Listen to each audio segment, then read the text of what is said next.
morning, y'all. Happy Tuesday. Hope you guys are doing well. A little bit of a rainy day. Energy levels kind of low.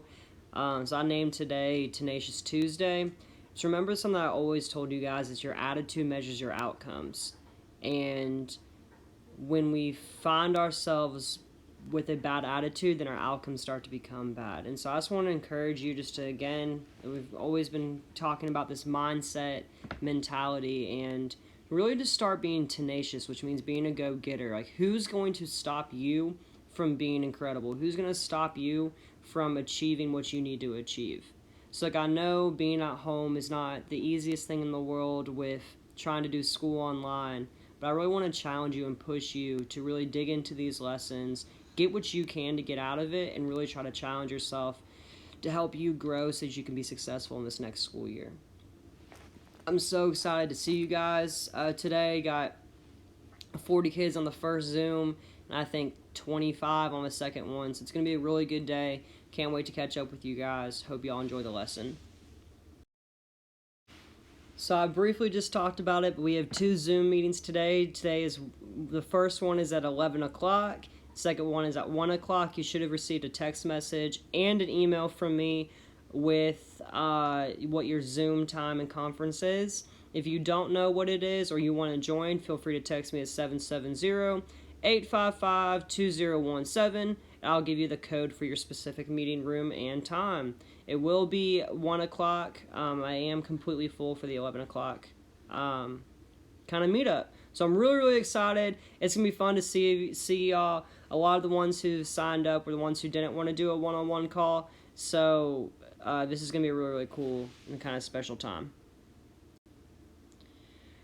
So I am trying to make contact with each student that I teach. So if you're watching these videos and I haven't heard from you yet, even if it's just a text message or an email just to say what's up, I would love to hear from you. The district wants us to make contact with everybody from our homeroom, but I feel like I made like a pretty good like culture and climate with all my classes, so I'm trying to take that one step further and just kind of make contact with each of y'all. This is just a funny meme. Don't take it too seriously. Still trying to keep these lessons kind of light. Cool. Today's bell ringer is here. Go ahead and click pause in 5, 4, 3, 2, and 1. Let's go ahead and jump right in this morning. So it says, convert the following fractions into a decimal and a percent. So we know that when we have a mixed fraction, that the whole number goes to the left of the decimal. So we have 4, and then we have 1/5. And remember that fractions are just division questions, division problems. So we have 1 divided by 5. So 5 going into 1.0, have to annex a 0. And we know that it is 20 hundredths. So which is the same as 2 tenths. So 4 and 2 tenths. Which is also, so you know that this is 2 tenths or 4 and 20 hundredths. You know that that's going to be 420%. 3/4, that is a benchmark fraction. You should know that that is automatically 75 hundredths, and then 75 hundredths percent is per 100. So you just move the decimal 2 places to the right, and you get 75%. And this one right here is a little bit different. 5/9, we don't know what that is. We know that 5/10 would be 50%. So it's going to be a little bit bigger than 50%. So let's go ahead and write our 2 down as our whole number. And let's figure out what the 5/9 is going to be. So we have 5 divided by 9. We put the 5 in the house as our dividend. The 9 is our divisor. And just do our long division from there. 9 times 5 is 45. And it looks like it's going to repeat. So it's going to be right around 55 hundredths repeating. So it'd be 55 hundredths repeating. And then percent would just be 255%. Cool. Let's evaluate these exponents below.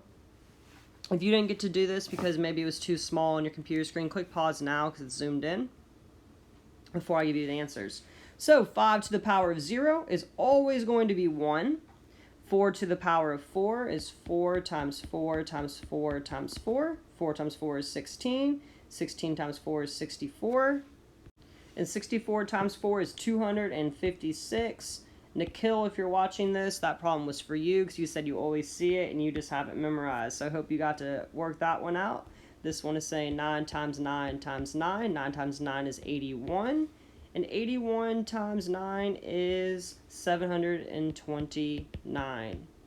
I am okay if you guys use calculators on these, just to kind of save yourself some time. I care more about the process versus the mathematical computation at this point.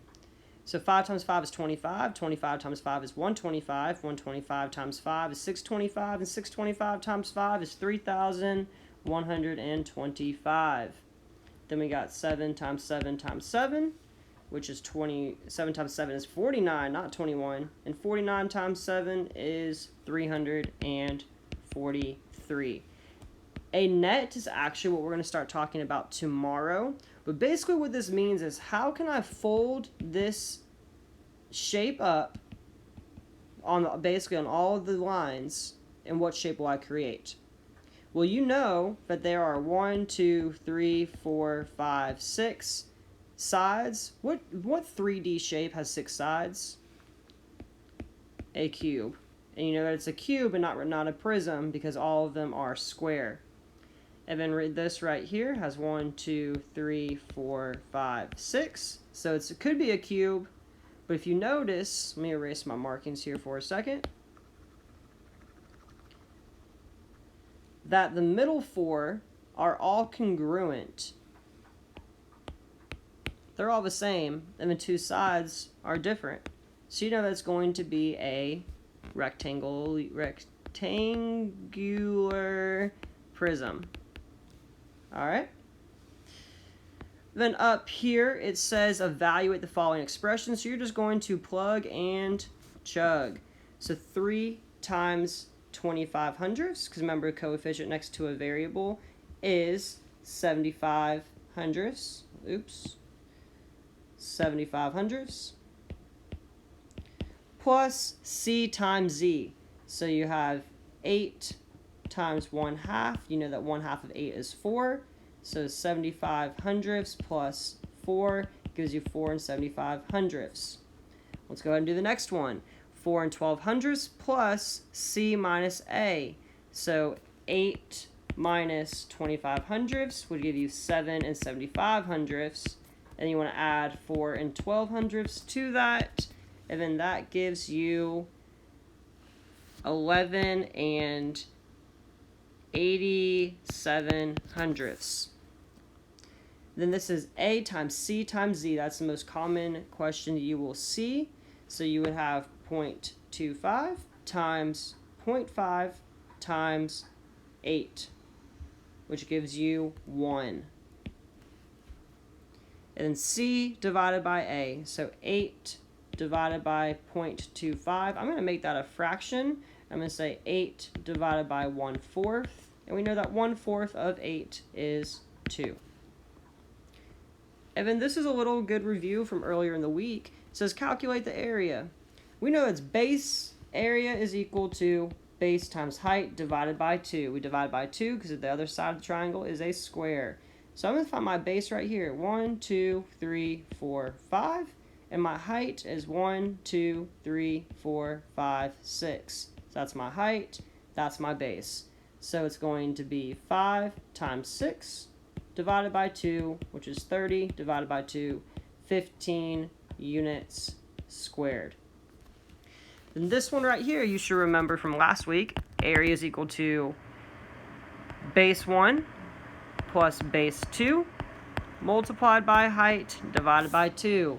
So it's going to be this plus this, which is 15, multiplied by 8. 15 multiplied by 8 is 120. And 120 divided by 2 is 60 feet squared. Woo, that was a long bell ringer, but I hope you got a lot out of it today.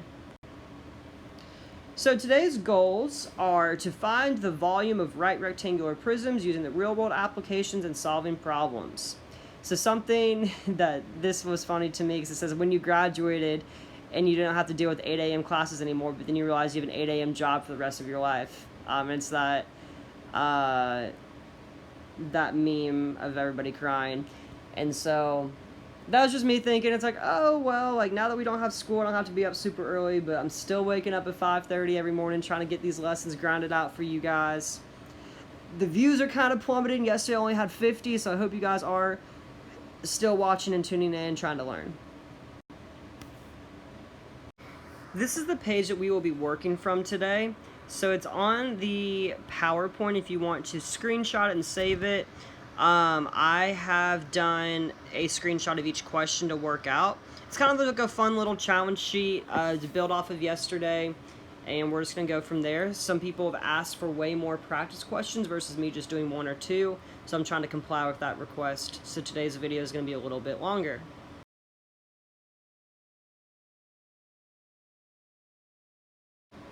So here's today's first question. It says, Maya's popcorn. Well, if you look at the top of the page, it talks about who has the most popcorn. They're going on this big festival, and they need to see who has the most amount of snacks. So then it gives us a lot of different problems to figure out what is the amount of snacks. And I think they're all in centimeters, so that's going to be really helpful to compare as well. So remember, the volume is equal to 15 times 5 times 20 and 3/10. So I'm going to set up these problems for you. You work them out by hand. I'm going to use my calculator because I don't want you to have a 55-minute video. So go ahead and click pause, work it out, and then click unpause when you are ready. And you should have gotten that the volume is 1,522 and 5/10 centimeters squared. Ask yourself, what does that answer mean in the context of the question? Don't just say volume. But yes, Door Explorer style, it is the space inside of the Pops popcorn box. Alright, number 2, go ahead and click. Oh, look at it. It's a little bit different. What did it give us? What did it give us? It gave us the volume, and it gave us the length and the width. It didn't give us the height. So you need to find the height. So what I would do is I would say 2,102 5/10 centimeters is equal to 145. The reason why I got that is because 14 and 5/10 multiplied by 10, you just move the decimal one place over, times height. So what do we know about equations? How do I isolate my variable?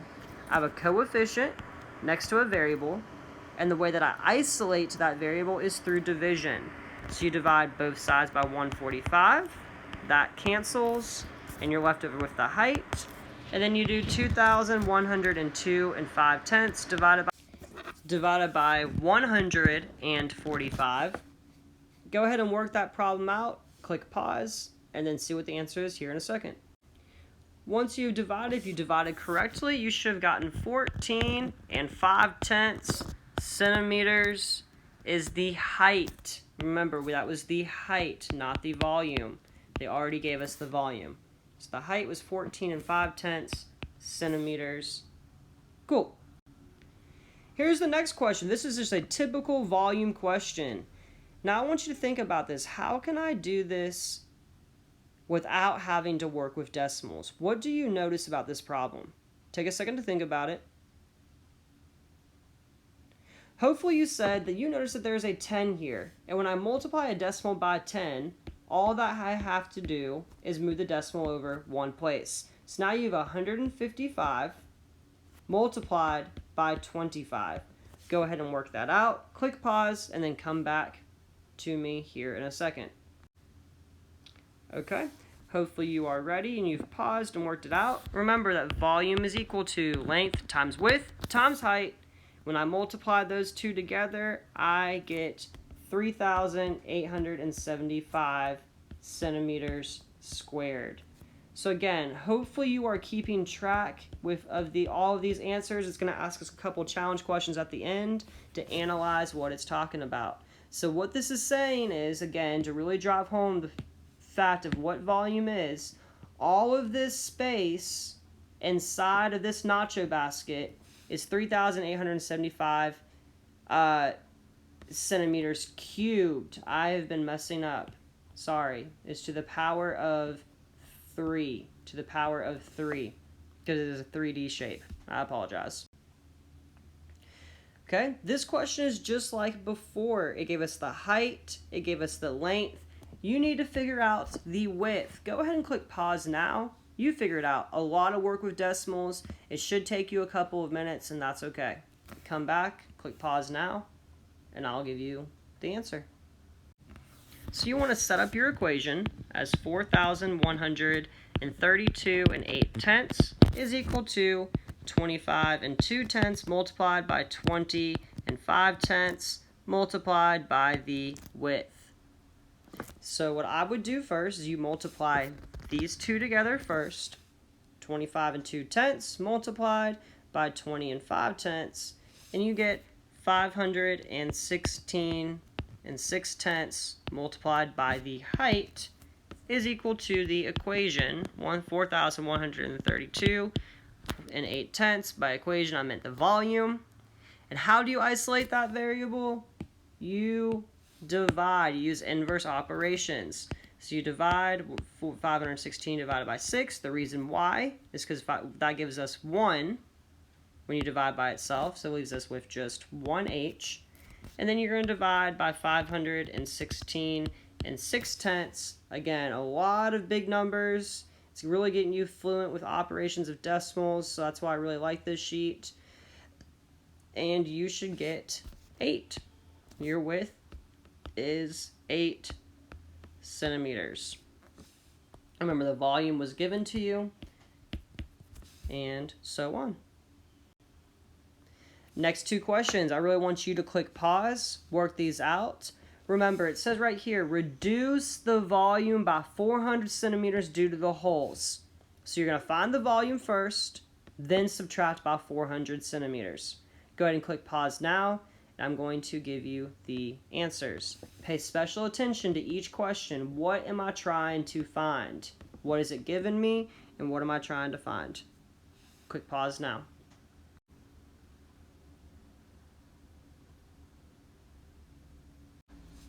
So I went ahead and just wrote everything out just to kind of save a couple more seconds. Every second is precious with this video. So you're trying to find the width. So I took the length of 5, multiplied it by the height of 30 6/10, and I got 153 times W is equal to 153.10.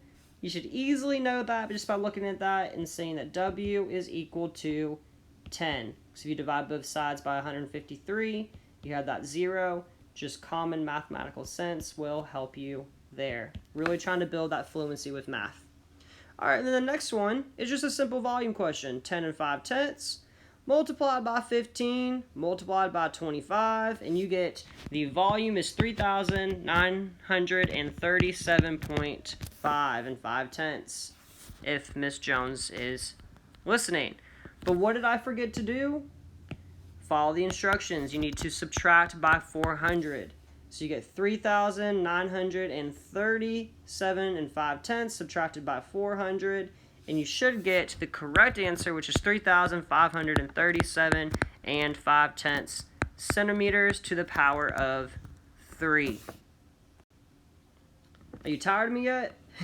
Same question here. Click pause. Ignore this 20 5/10 up top. That doesn't matter. Work with these decimals. If you want to use a calculator at this point, feel free to do so.